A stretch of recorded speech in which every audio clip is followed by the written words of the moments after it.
welcome in episode number 65 of the St0ner Sports Radio podcast. We're giving you our NBA update. We've got series over series started, middle of series to talk about.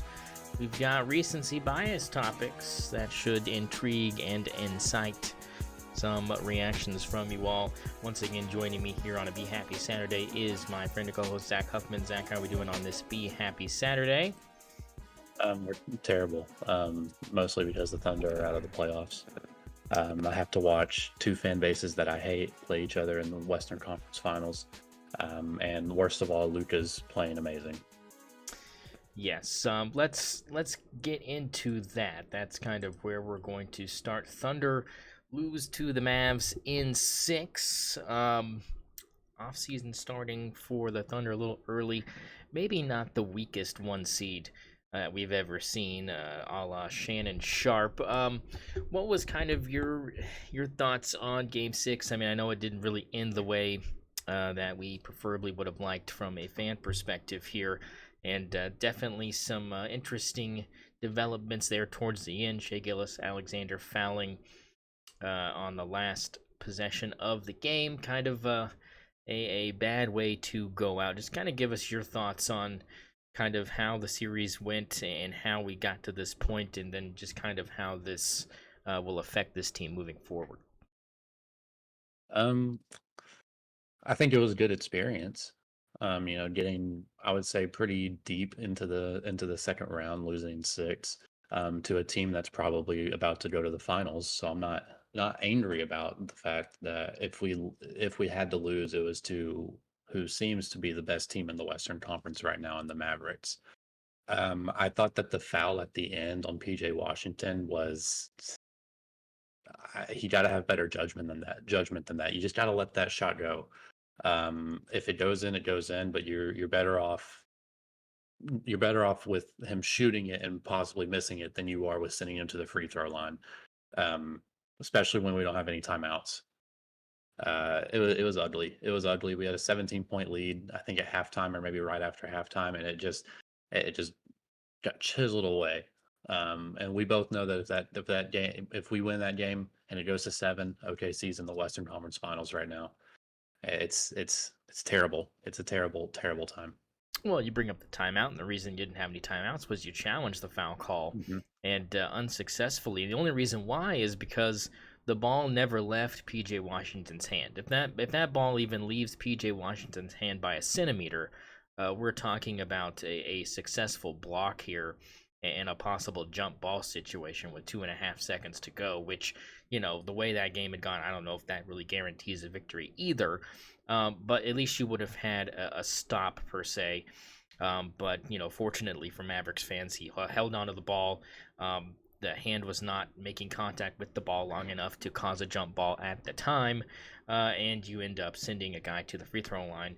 That in the defense of Shai Gilgeous-Alexander, PJ Washington, not a fantastic free throw shooter, but you just knew, like he's nailing these. Like there was, and the big measuring stick was that first one, right? Because if he makes the first one, then he knows, okay, if I make the first one, I have, and the second, I can purposely miss this last one and force them to, chuck a 75-footer, at the buzzer. And, the odds of that going in, if they make it, tip your cap, but odds are probably in your favor that they're not going to make that shot.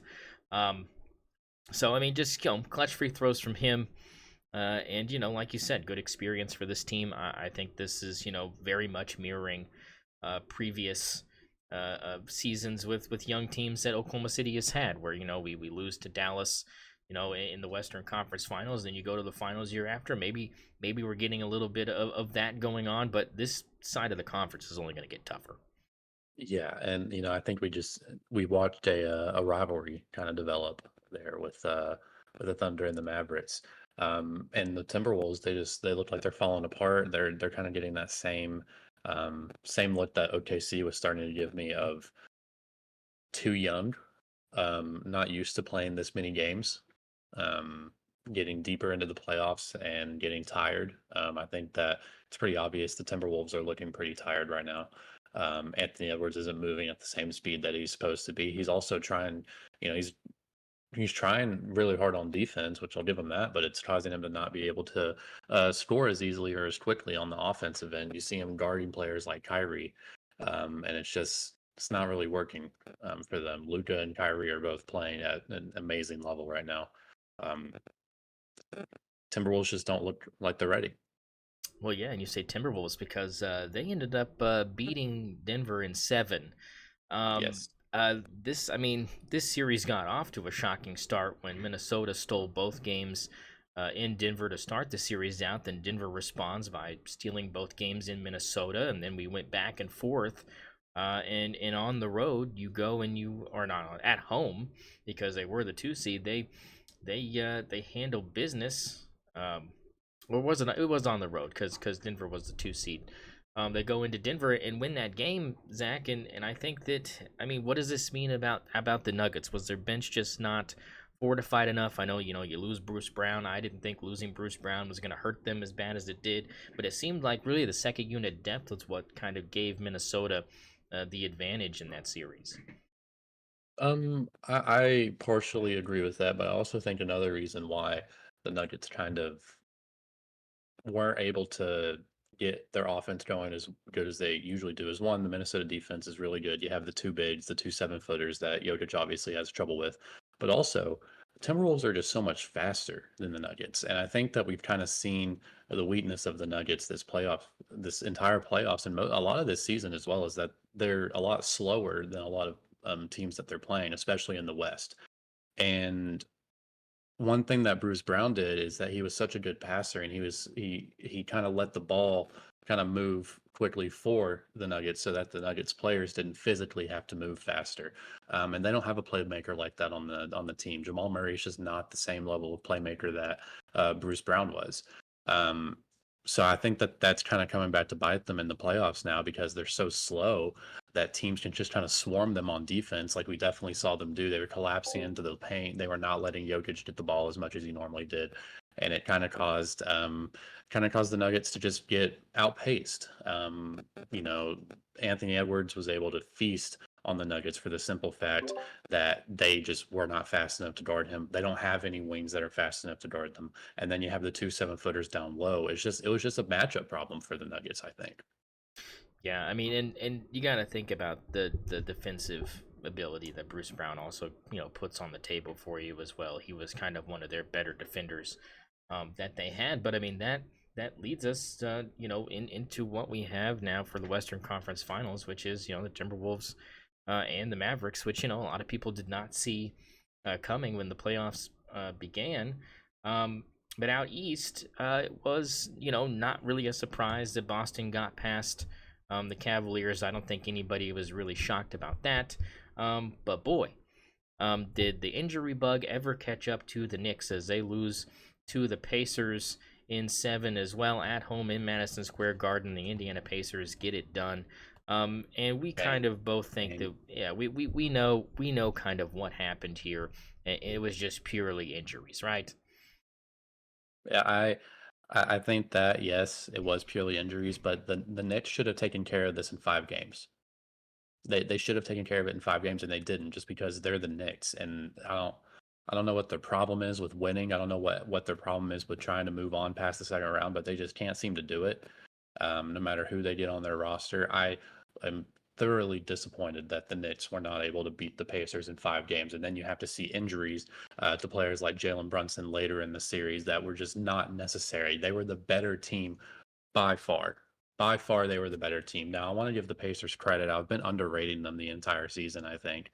Ever since they acquired Pascal Siakam, they've kind of been a lot better on the defensive end. And then you have a pretty good offensive duo between him and Tyrese Halliburton that, I mean, either of them are able to get 30 if you need them to. So, I mean, that's obviously a decent duo, but Josh Hart, DiVincenzo, Brunson, Hartenstein, all of these players they're just better than the Pacers, even with their injuries like Julius Randle, not being able to play. They're still the better team. OG Anunoby not being able to play. They are still a better team than the Pacers, and it's so surprising that we're not watching them in the Eastern Conference Finals right now. Well, and Mitchell Robinson too. I think that was the extra. It was the Yeah. extra oomph too. Was the big guys down low? You were really really thin. Hartenstein stepped up, and Yeah, that's kind of the thing is then he didn't step up yeah, later in the series, and Jalen Brunson was shooting, like prime Kobe out there, 6 of 40, and it just looks terrible. yeah. It was a disaster um, for the Knicks, and very disappointing that we're not getting to see a Knicks Celtics Eastern Conference Finals. I think that would have been super fun, but you got to think about the other side of this. If the Knicks were able to pull out Game 7, I mean, they're going to get absolutely cooked because Jalen Brunson ain't playing. That hand's broken. He ain't playing. So I mean, I think that we kind of got saved from having to watch, an Eastern Conference Finals that I think Boston probably would have caked walk through without him on the floor. So I think that Indiana's giving them a more competitive, bout. I don't know if much is going to change as far as what team's advancing, but I mean, I think that you're getting the more competitive out of the two due to the injury circumstances. So, and if you're a Western Conference team, you want the Boston Celtics to struggle as much as they can and for the series to go as long as it can. So, um, you're kind of rooting for the Pacers to at least extend the series past 4 games, which right now doesn't look too good. But both of these teams on both sides, a 2-0 advantage. Mavericks 2-0, winning both games on the road. And you have the Boston Celtics defending their home floor 2-0. They have their first game in Indiana. In Indiana tonight. That should be interesting to see if the Pacers can get one. I think a lot of people think they should have gotten Game 1 if it wasn't for that bad inbounds pass. I I agree. I think that we And would be Jalen Brown looking hit a at, crazy shot. yeah. I mean that too. I mean that was crazy as well. And that's one of those things where it's like that could have happened to SGA if you let PJ Washington shoot that thing, but we'll never know. Um, We'll never but what do you think about the Mavs being up to 2-0 on the Timberwolves? You kind of touched on the youngness of the T Wolves and just kind of the exhaustion factor of Anthony Edwards having to run around and guard Kyrie and then also try to create his own shot on offenses. Is that kind of what you're gonna stick with here? Yeah, and my God, what a shot by Luca. I mean, that's really all you I can mean, but say that's right there. barbecue chicken, Zach. I mean, you have Yeah, Gobert on you. yeah, That's barbecue chicken. he hunted the switch on Gobert, right? You could see Jaden McDaniel's face as soon as that happened. He knew what was going to happen. Rudy Gobert knew what was about to happen, and God bless him, he tried his best. um, Those legs looked like a newborn giraffe down there. I mean, yeah, he was. It looked ugly. yeah, it was Uh, terrible, and Luca just completely oh just yeah. sauced him up, I mean, and ate you him, can't fucking guard me, motherfucker. I mean, Yeah, no. and I then mean, to the it's crowd, yeah, go home, bitch. yeah. I mean, Like, I mean, deservedly so. And I love how, stealing both in Minnesota. That's yeah, really the story of this, is that they yes. stole both games from Minnesota. Now it's a question of if Minnesota can go and steal 2 games in Dallas, because if they don't, this series is a wrap.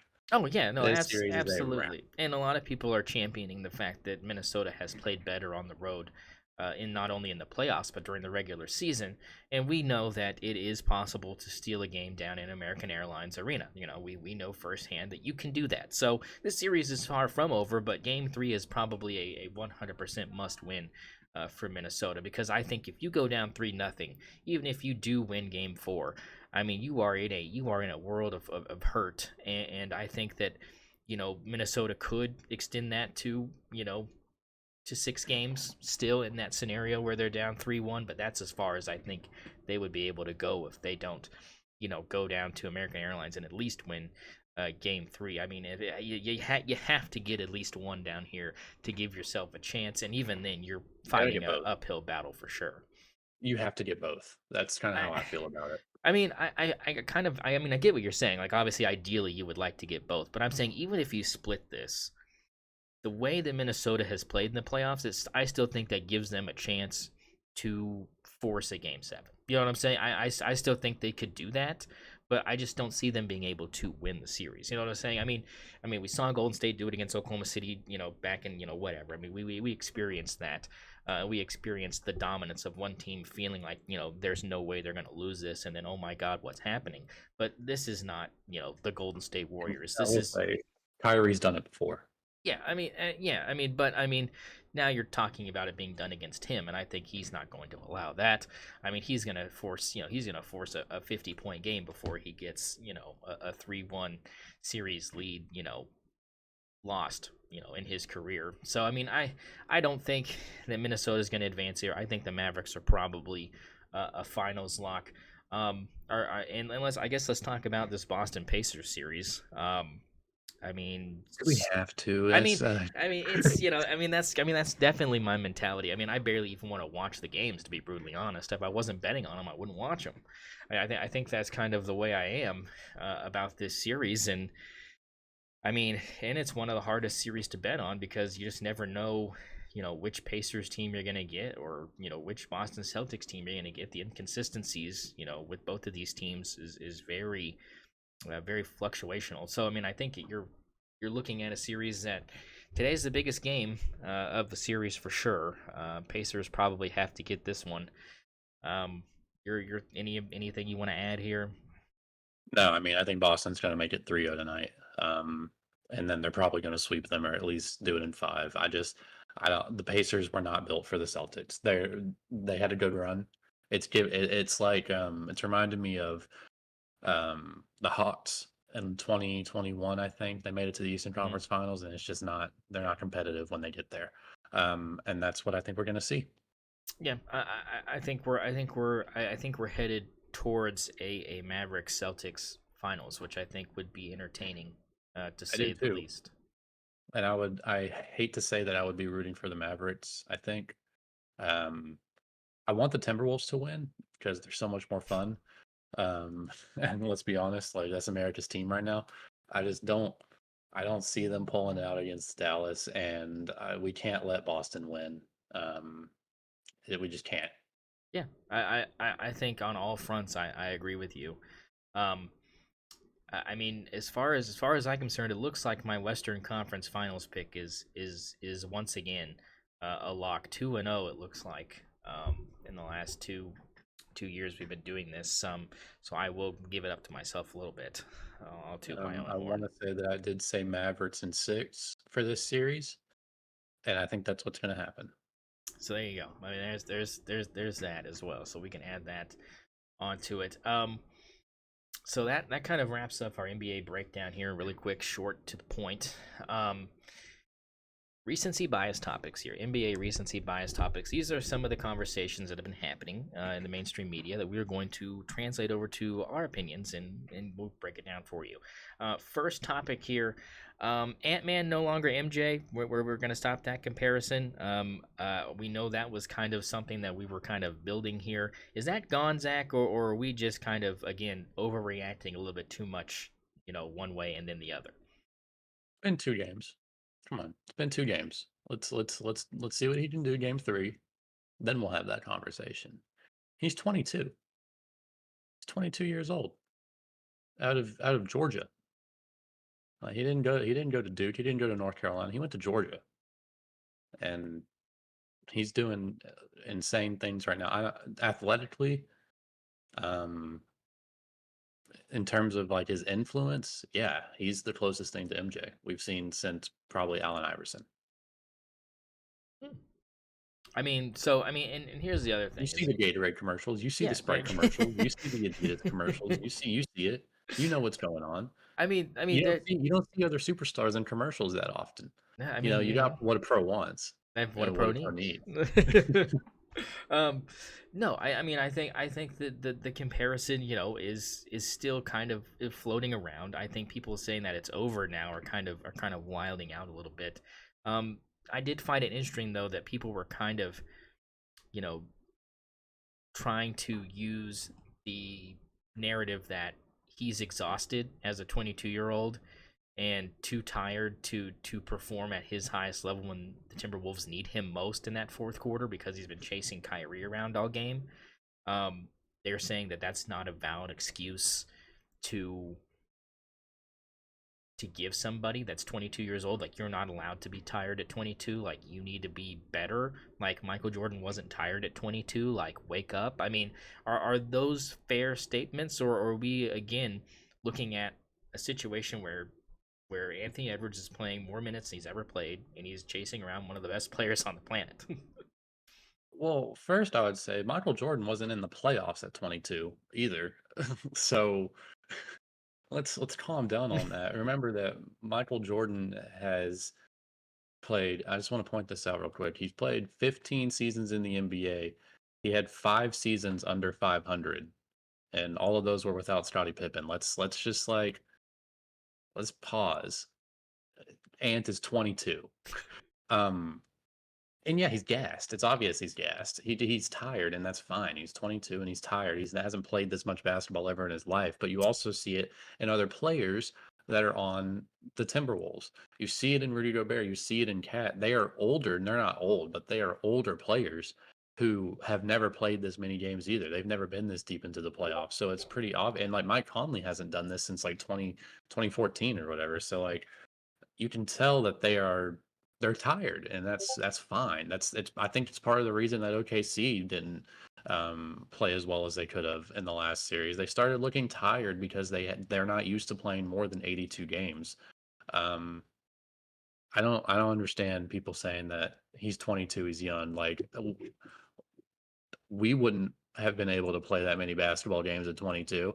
I don't know why people are acting like you're some sort of superhuman. I mean, I know that you're more in your prime, sure.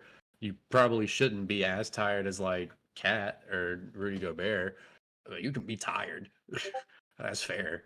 But I mean, I don't know why he just doesn't go do a bump or something. Like do what Michael Jordan would have done. If you want to be Michael Jordan, go take a bump. Go take a bump, put the $5,000 on 23 black, and get your ass on that court. Yeah, inject yourself with the flu vaccine, get something going. Yeah. I mean, I mean, it was mainly ex players that were saying like you're not allowed to be tired. I mean, you're 22. I'm calling out Charles Barkley. I'm gonna say it. That's terrible, Ernie. You can't be tired at 22, Ernie. But I mean, I think that that's one of those things where it's like, yeah, you're allowed to be tired at 22, like you said, because this is the most games he's played in a season. The Charles conditioning's Barkley was probably fat not as all shit the at way there. 22. Say what? Charles Barkley was fat as shit at 22. Yeah, Hey, yeah. what are you talking about? You can't be tired at 22. Brother, you were on the 76ers and what's fat as fuck. He was hoping for Ozempic at that point. You were like 260 out there when you were 22, Charles. The Calm down. offensive lineman. Um, For real. uh, but Yeah, the yeah, fucking Eagles looking at you. yeah, but but I mean that was kind of one of the narratives that people were talking about. Here's another one for you: Jaylen Brown's shot in the corner, top 4 most clutch shots in playoff history, along with Michael No. Jordan and Kawhi Leonard's 9 bumps on the rim over Toronto, and I believe the other one was Ray Allen's shot against the Spurs in the corner after Kawhi missed those free throws. That was a narrative. Your thoughts on that? It's not top 4. It's a good shot. It's not a top 4 playoff shot of all time. You're leaving out much more important shots and much more meaningful games. This is game 2, and they're up 1-0. I mean, like, it This was a was great shot. I don't want to. It was a great this shot. was It after wasn't game to win the one. game. It wasn't to win the game. It was to send it to OT. I think I'm right. I'm right Wait, on that, wait, right? what are you talking Yeah. about? Jaylen Brown shot. Yes, He tied yes, it with that yes. shot. He Correct, didn't win it with that shot. correct. I'm thinking about plays like Anthony Davis in 2020, his game winner in the Western Conference Finals. Um, I think that was game 4, game 5. Much more meaningful. That's a better shot. I'm thinking about with Kawhi's shot, obviously, Ray Allen's shot, obviously, those two belong. Um, Michael Jordan's shot in the conference finals, obviously, that belongs in there. Um, Let me think. Kyrie's shot 2016 to take the lead in game 7.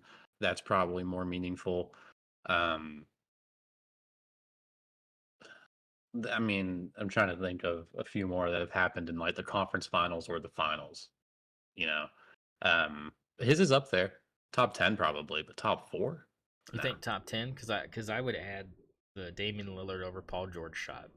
Yeah, I that's I more meaningful. That's to send a team home, and that's for yeah. the series. Like that's more Um, meaningful. I would even probably put the LeBron over Hedo Turkoglu shot. Yeah, For in the Eastern Conference. I think that was that the second round, or was that the Eastern Conference Finals that sent them to get swept by the Spurs that year? I don't know. It was, but it wasn't. I mean, that probably is probably top 10 for people. Um, I Ray would, Allen's jump shot in 2013. yeah, that That's the one's, most. I think yeah, that is the most clutch clutch shot of all shot. time. Okay, Yeah. I mean that better than Jordan over. Yeah, dude, they were facing elimination. Yeah, Like, if yeah, he missed that shot, they don't win. They don't win that ring. yeah. I You're mean, you're, you're right. That was Game 6. That was the forced Game 7, right? yeah, forced Um, game 7. yeah. And one important thing I want to point out is people forget that LeBron, even though he did miss the shot before that, for Bosh to Mhm. get the rebound and then back out to Allen. Um, LeBron hit like a crazy fourth quarter and hit a clutch three like like the possession before that. Yeah. People always try to discount that by saying that Ray Allen, saved his legacy. I don't agree with that. Yeah, I mean, I don't know if I agree with that either. I think it was more of, Kawhi, you got to make those free throws, man. I mean, Why you gotta make those free throws? and I think that, I mean, I would dare say, Zach, and this is kind of a wild one. I think the Kyrie shot against Oklahoma City that hit off the back of the rim and went in, went, sky high, Mm, and in, I think that's probably top 15. I that's mean, dagger though. I don't know if I'd call that like a clutch without that shot. shot, they probably don't win the game. I could agree with that, but here's something. Luca's shot last night Ooh, yeah. is probably Where better do you than put it Jaylen then? Brown's shot. Yeah, I'll give you that. I, To I steal one on the road, I'll give you that. to steal 2 games on the road with that shot, and you're down 2, you hit it to go Yeah, up 1. That's he could have went for it too. He could have went right around Gobert and gone for an easy floater, but he went for a step back 3 to win the game. yeah, and that was not the and that was and he openly admitted that wasn't the plan. The plan was not Mhm. we're going for the win. The plan was I'm trying to get to the basket or get to the foul line.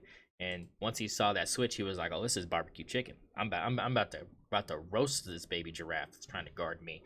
I mean, those. I mean, I think the he shot it just in time too because he gave mhm, himself enough time that if he missed it, they could have got a rebound and put it back up. yeah. I mean, Um, 3 seconds on the clock. yeah, that's Ooh, plenty of Nas time. Reed almost hit that shot Yeah, though. well, and that was the other thing is he was so hot all night long. I mean, the first game it Yeah. was Jaden Daniels, the second game it's Nas Reed.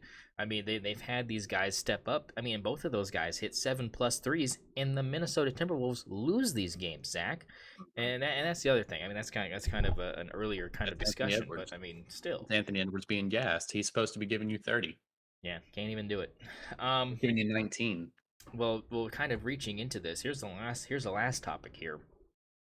Luca and Kyrie, best backcourt of all time. The Not even close. Not People even need to shut the close. fuck up. That's not even Are we close. sure about that? I'm very sure about that. I am very, very sure about that. Who's better? Steph and Clay. You think it's no Two of the best contest. 2 shooters of all time. Yeah, but here was the argument was Clay can't create his own shot like either of the other players in this conversation. He He got has he 60 on 11 dribbles. That's what I'm saying. You can't create it. I mean, those are mainly kickouts. Those are mainly. I mean, he's a stand and shoot guy. I mean, what people were saying was these are the two of the best players of all time that can create their own shots, that can go get their own buckets without needing somebody Okay, to sure. They just. might be the best player. They might be the best backcourt at creating their own buckets. They're not the best backcourt of all time. The best backcourt of all time is Steph and Clay, 2016. Nobody's fucking touching that backcourt. Are you kidding me? He had 14 threes in a game. He had 4, and the only player that's gotten close to breaking that is the point guard Steph Curry, who, by the way, is a first ballot Hall of Famer and easily the best, and so is Clay. And Steph is easily the best point guard of all time. Also, Kyrie and Luca aren't even number 2. They're probably number 3. Number 2 is Chris Paul and James Harden 2018. Better backcourt than Luca and Kyrie. I mean, that's. I mean, oof. I mean, are there any like retro backcourts that can even hold a candle in this conversation? Are there any? If you consider Paul George a shooting guard, Hmm. if you consider Paul George a shooting guard, Russell Westbrook and Paul George 2019 are a better backcourt. fuck, Russell Westbrook and James Harden 2012 might be a better backcourt. Luka and Kyrie are great. They're great, but let's not act like in the last series they both didn't shoot average like Kyrie averaged like 13 against OKC and Luka averaged like 20 and they won the game. They won the series. Like this, they played like shit last series. What about Dame Lillard and CJ McCollum? Nah, come on. All right, come on now. No shot. No Sorry, shot. I'm sorry, Um, CJ. um, I'm sorry, CJ's just not there for me. What about like older backcourts? Like, is there anybody in like the 80s and No, the fuck those 90s that plumbers. can even hold a candle here? No, they're plumbers. I mean, Tony Parker and Manu Ginobili. What about here is one that was thrown out. How about Kenny Smith and Sam Cassell? Top 10? What? That's what Kenny said. Kenny was like, me and Sam can get it. I can think of a couple that like older ones. Tony Parker and Manu Ginobili. That's a good I one. think That's a really good one. those are obviously a really good backcourt. Damn.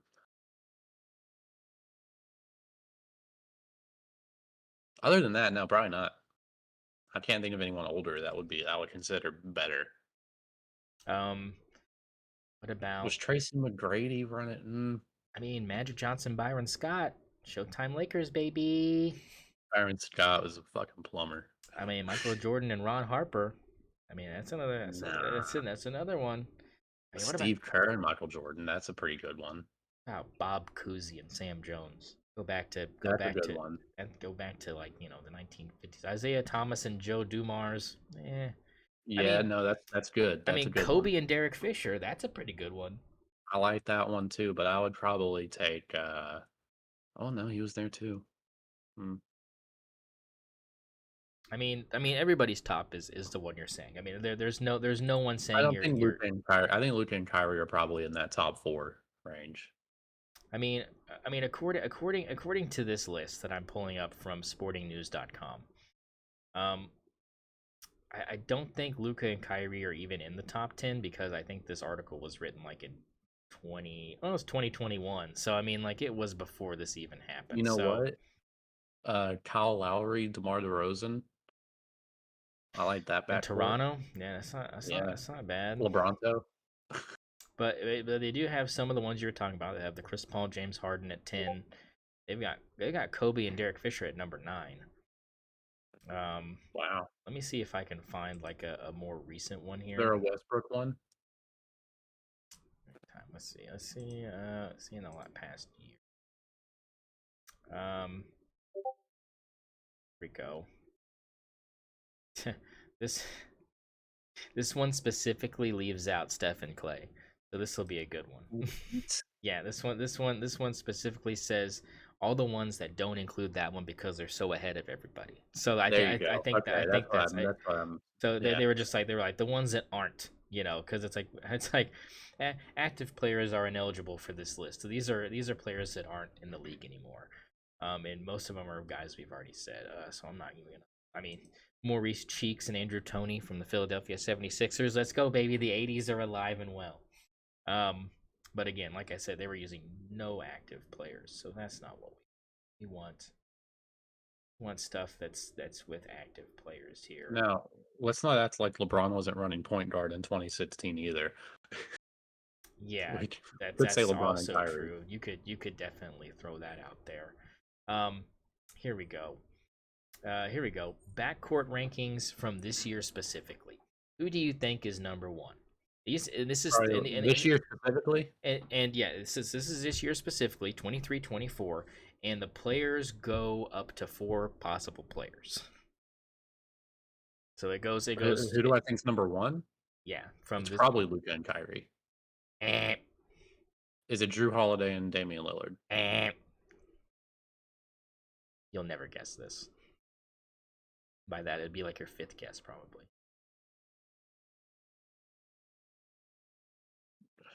Is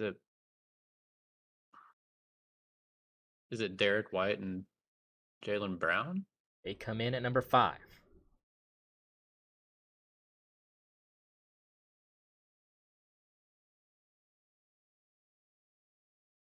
Bradley Beal and Devin Booker? Yes, it is Bradley Beal, Devin Booker, And they also included Eric Gordon and Grayson Allen in the conversation as well. That's number one? That's number one. That's number one. Fuck that. Luka and Kyrie, Jaden Hardy and Tim Hardaway come in at number 3. Who's number 2? You got it. Is it Brunson? Not on the Is list. it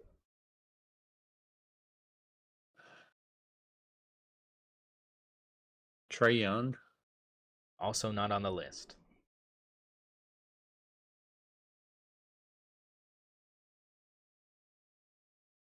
Oh no, tell me. It can't be OKC. They come in at number 8 on the list with Shea, Giddy, Lou, Wallace, and Joe as their listed backcourt. Is it Memphis? Memphis comes in at number 6. Number 4. They have number 4 with John Morant, Desmond Bane, Marcus Smart, Derrick Rose, and Luke Kennard. Can't be the Warriors. It is. It is Steph. Oh my God. It is Steph, Clay, Chris Paul, and Moses Moody at number 2. What? As your best back, as your second best retirement home. The Celtics come in, like I said, at number 5. Cleveland at number 6 with Garland, Mitchell, and LeVert. 7 is Maxey, Melton, and Beverly for the 76ers. Where's Minnesota? Because they got to be in there with Ant and Mike Conley. They are all the way at number 14. What the fuck? Denver is above them with Murray, Pope, Braun, and Jackson. The Pacers are at number 12 with Halliburton, Bruce Brown, Mathurin, Hield, and Nimbard. This is obviously before Buddy Hield went to the 76ers, but the 76ers would probably be 6 or 5 with that. Number 10 is the Los Angeles Clippers with Westbrook, George, Mann, and Powell. Number 9 is McCollum, Ingram, Daniels, and Alvarado for the New Orleans Pelicans. Number 11 is Fox, Monk, Herter, and Mitchell for the Kings. And at number 15, it's the Knicks with Brunson, Quickly, DiVincenzo, Grimes, and Hart. 16 is the Hawks. 17, the Bucks. Followed by the Lakers, Nets, Bulls, Blazers, Raptors, Heat, Hornets, Rockets, Pistons, Magic, Jazz, Wizards, and the Spurs come in at the last one with Jones, Vassell, and what are Sochan. we doing? So terrible. So I think this obviously came out probably before May 3rd of 2024. So this is not even 3 weeks old. So whoever wrote this, Andrew Norton, you're an idiot. That's all I can say is Andrew Norton, you're an idiot. And your rosters aren't even updated because you still have Buddy Hield on the fucking Pacers. I hate that. Yeah. That's a terrible list. Yeah. So, I mean, get cooked. Anything else you want to touch on here? This is kind of a shorter episode here. We can talk about the softball, baseball, any football stuff you got going on. Okay, yeah, let's talk about OU softball looking to try to four-peat their way to another Women's College World Series victory under Patty Gasso. Do we know who they're playing yet, or? I don't think we know who they're playing, but we know I have the bracket. Okay. Give us the insight, softball insider here for Stoner Sports Radio podcast. Here, Zach Huffman giving you the latest. Yeah. So we know that we got 2 teams that are currently made it to the World Series, right? And you got 8 spots in the World Series, I believe. Let me make sure. Yeah, just to let people know, this is not the last 2 teams yet. We're not to that point. No, we're not even close to that point yet. We got 8 teams that go to the Women's College World Series. So this is technically the Elite 8, folks. This is technically the Elite 8. OU has made it into that spot as the number 2 seed, and we have UCLA making it to that spot as well as the number 6 seed. So we got a few teams that are still playing to determine who else can get into that spot, right? So the team that OU will play will be the winner of the series between Duke and Missouri, right? Okay. So Duke is currently up 1-0 on Missouri. And it's a 3-game series. So Duke needs one more. Missouri needs to try to tie it up. And they are doing that right now. If that game's happening right now. Let me make sure. They're doing it right now. Yeah, it is happening as we speak. And It doesn't matter because OU is going to beat the shit out of them. I mean, you would assume so. Where is it? Where is it? Where is it? Come on, just give me a score. I'm pulling it up as we speak as It looks well like right Missouri here. won. Looking like Missouri came out and won this one. Okay. So it They was. did. So they So play this. we have game 3 tomorrow. Okay. So Missouri and Duke knotted up at 1 game apiece. Um, Baylor and Florida also tied at 1 game apiece. Oklahoma State and Arizona looking to play their second game. Oklahoma State won 8-3 last night or something like that, or 8-0, Yes, they something like did. that. Stanford LSU will play tonight. That's their second game. Right now, Tennessee and Alabama are tied at 1. And Tennessee leads that series 1-0. So they're looking to close that out in the middle of the third inning. And the winner of And that will play UCLA. yeah, and Texas got shocked by Texas A&M, Yes, uh, they did. and they play game 2 today at 4 o'clock Central, 5 Eastern, after the Tennessee Alabama game. So, lots going on there, and lots to be determined as well. A lot more spots opening up, and then I think Sunday we've also got games going on there. We already know a couple of games that we're going to have: Baylor, Florida, and Duke, Missouri. Those 2 games will be tomorrow. We don't know if we're going to have any of the other games that I mentioned leak into Sunday. But that's pretty much all we know right now, right? That's pretty much all we know. We know that OU's probably got an easy cakewalk the first round of the World Series, but after that, we're probably gonna have to play UCLA. I think is how the bracket shakes out. Um, so we will see. We will see. Yeah, lots to still be determined in the women's softball college World Series world. I'm thinking we're gonna get a Bedlam Championship Series. It could happen. It 100% could happen. And It very well can happen. and speaking of that, you've got Bedlam going on tonight in baseball for the Big 12 championship at 6 o'clock. OU playing Oklahoma State. Both of those teams very, very good.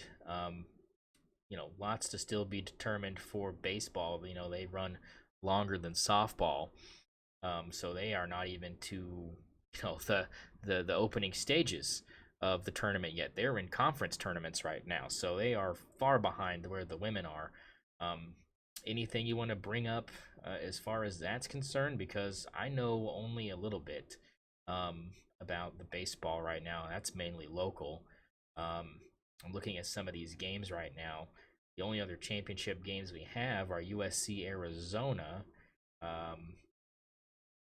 and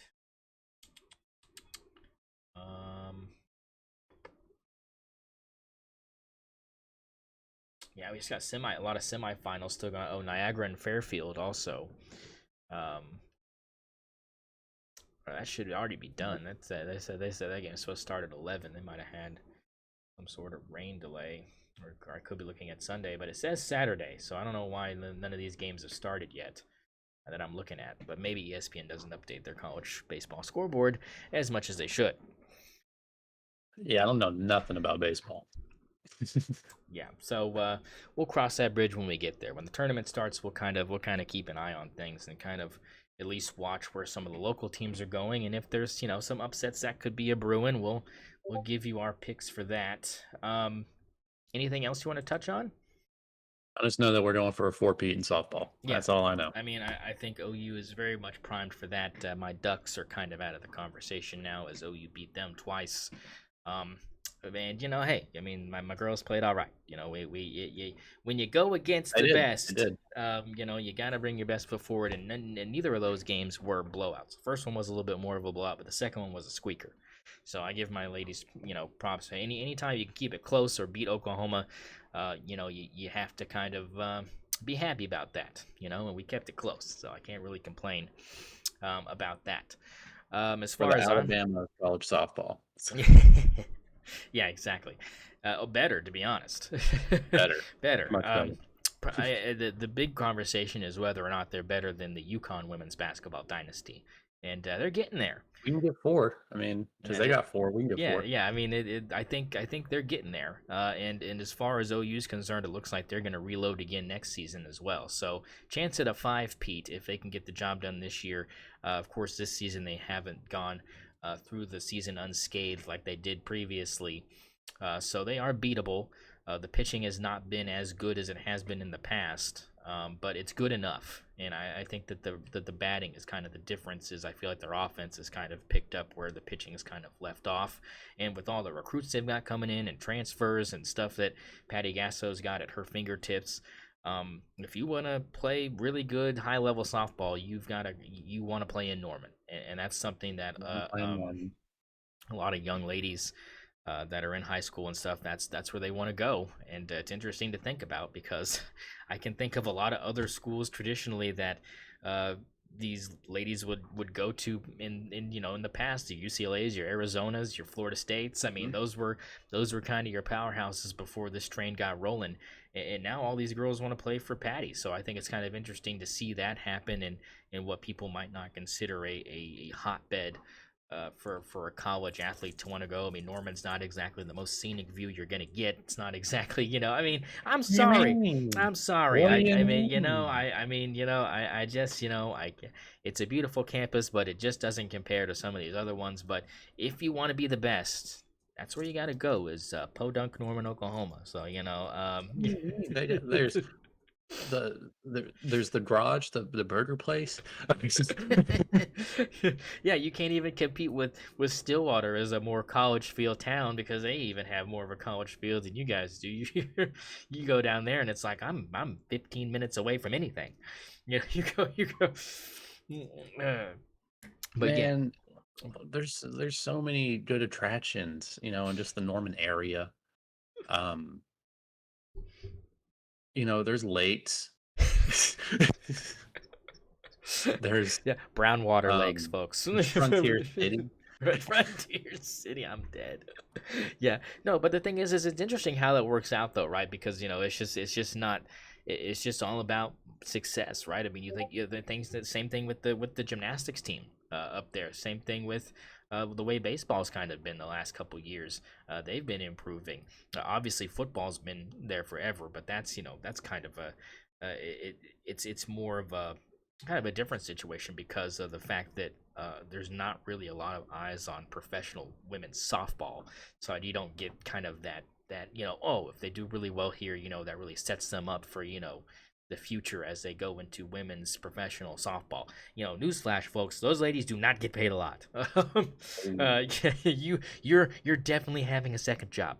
Mhm. But so I mean that's kind of the downfall of softball at the collegiate level. So that's what makes it kind of more interesting that a lot of these women would want to spend their time in a place like Norman, which again, not a bad place. I'm not saying a bad place, but like compare it to like somewhere like UCLA where you got the beach right there.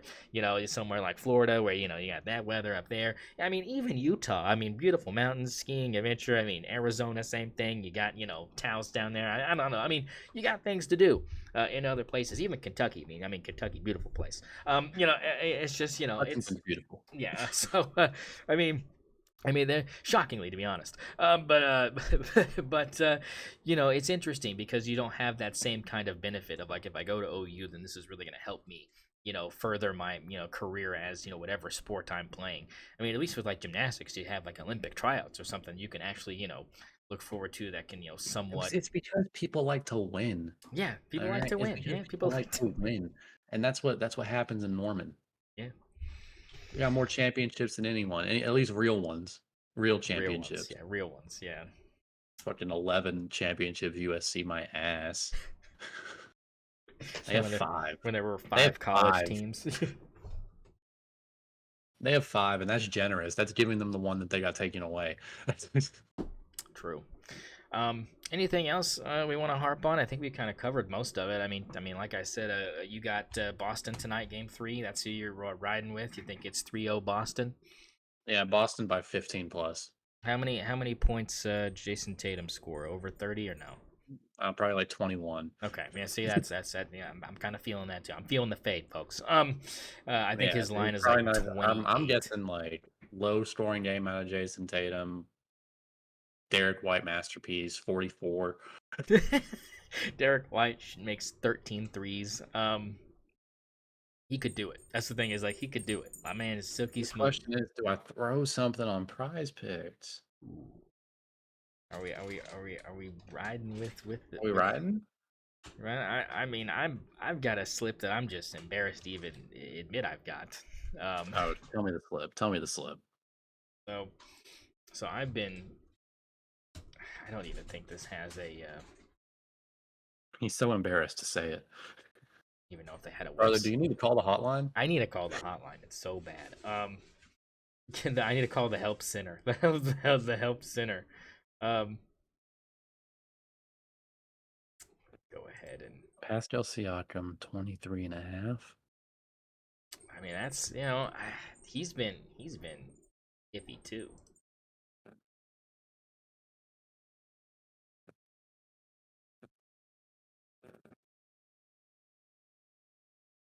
All right, I'll throw something.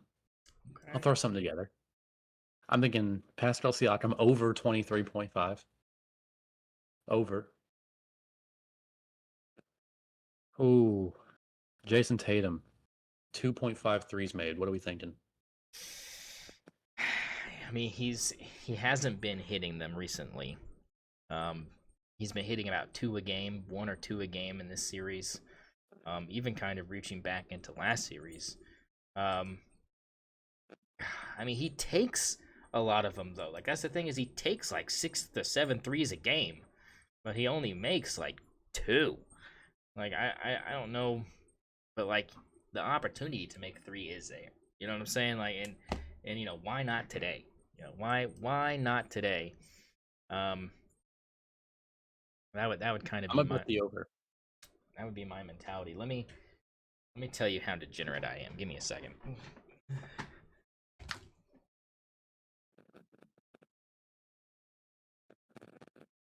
Oh no. Oh no.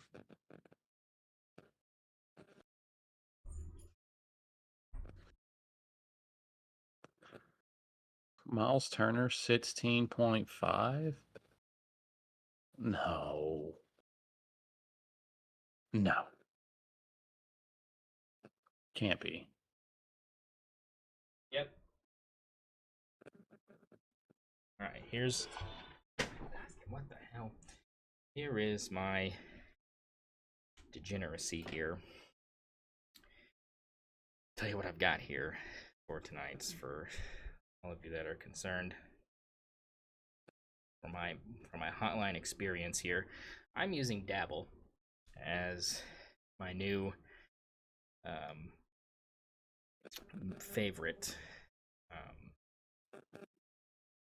pick'ems service. Kind of bailed on Prize Picks lately. So here's my pick right now. I've got Tyrese Halliburton over 16.5 points. I've got Pascal Siakam over 22 points. I've got Andrew Nembhard over 1 rebound, or over half a rebound in the first quarter. I've got Aaron Nesmith, 9 field goal attempts. I've got Derek White, more than 4.5 2-point field goals attempted. I've got and I have a Drew Holiday over 14.5 points. Ooh. And I've got and this is why I need to call the hotline. I threw in a hockey pick of Jamie Benn over two No, shots call. on goals. I Call. gotta call the Go call. hotline. Go call. I gotta 1-800 gamble. I gotta call the hotline. I bet $2.50 to try to win 87. So I got a sixer all right, lined up all right, here all right, all for the right. Give it to Pacers-Celtics. us. Give it to us. Pascal Siakam over 23 and a half. Ooh, I'd like to see it. Jason Tatum over 2.5 threes. Okay, all right, I like it. Derek White under 25.5 points, rebounds, and assists. Okay. Andrew Nimhard under 19.5 points and assists. Okay. Miles Turner under 16.5 points. Ooh, yeah, that's probably the risky one, right?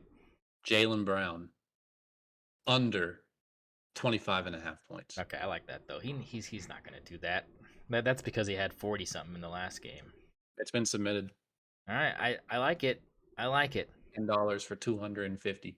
We're winning tonight, baby. Let's go. Green me up. Yeah, no, I need all those things to happen as well. I need Pascal Siakam to play well. I need Nimbard to grab me a board in the opening frame. So, I need some stuff to happen. And that's kind of where I think we'll leave y'all. Enjoy your Saturday. We'll be ready to talk some more next week. We'll keep you updated on everything going around NBA. Maybe some more draft talk as we near closer to that here in about a month.